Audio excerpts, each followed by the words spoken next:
சாப்பிடலாம். சூப்பரா Hindu அரபின் kitchen like பண்ணுங்க, ஷேர் பண்ணுங்க, சப்ஸ்கிரைப் பண்ணுங்க. அது வீட்டில் செஞ்சு பார்த்து கமெண்ட் பண்ணுங்க. ஹலோ ஃப்ரெண்ட்ஸ், நல்லா இருக்கீங்களா?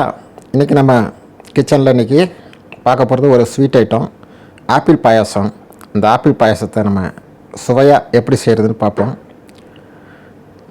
அதுக்கு முதல்ல நம்ம சேனலை சப்ஸ்கிரைப் பண்ணாட்டி சப்ஸ்கிரைப் பண்ணிக்கங்க, லைக் பண்ணுங்கள், ஷேர் பண்ணுங்கள், கமெண்ட் பண்ணுங்கள். அந்த ஆப்பிள் பாயாசத்துக்கு தேவையான பொருள் 2 ஆப்பிளை தோல் எடுத்துகிட்டு துருவி வச்சுருக்கிறேன். சர்க்கரை ஒரு 150 கிராம் நாட்டு சர்க்கரை, பாதாம், பிஸ்தா, கிஸ்மிஸ்ஸு கொஞ்சம் எடுத்துக்கங்க, பால் 1/2 லிட்ரு. அதை போட்டு ஒரு பாத்திரத்தில் நல்லா நம்ம கொதிக்க விட்றோம்.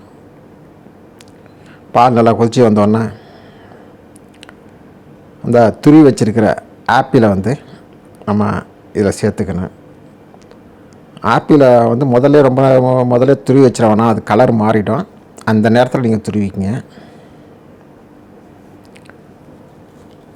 நல்லா அதையும் போட்டு கொதிக்க விட்றோம்.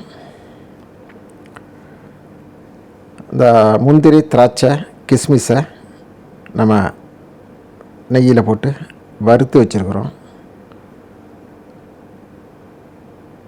நல்லா கொதித்து வெந்து வந்தோடனே அந்த 150 கிராம் சர்க்கரையை இதில் நம்ம சேர்க்குறோம்.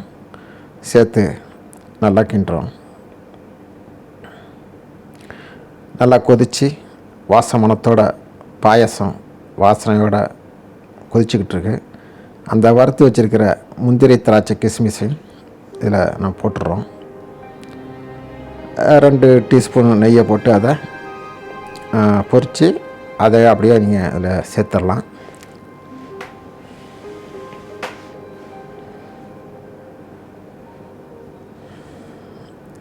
ஒரு கொதி விட்டவுடனே ஏலக்காய் பொடி ஒரு 1/2 டீஸ்பூனும், உப்பு ஒரு சிட்டிகை கொஞ்சமாக உப்பு சேர்த்துக்குங்க.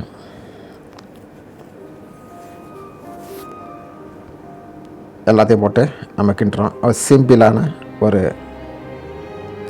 ரொம்ப குயிக்காக செய்யக்கூடிய ஒரு ஸ்வீட் ரெசிபி பாயசம், ஆப்பிள் பாயசம்.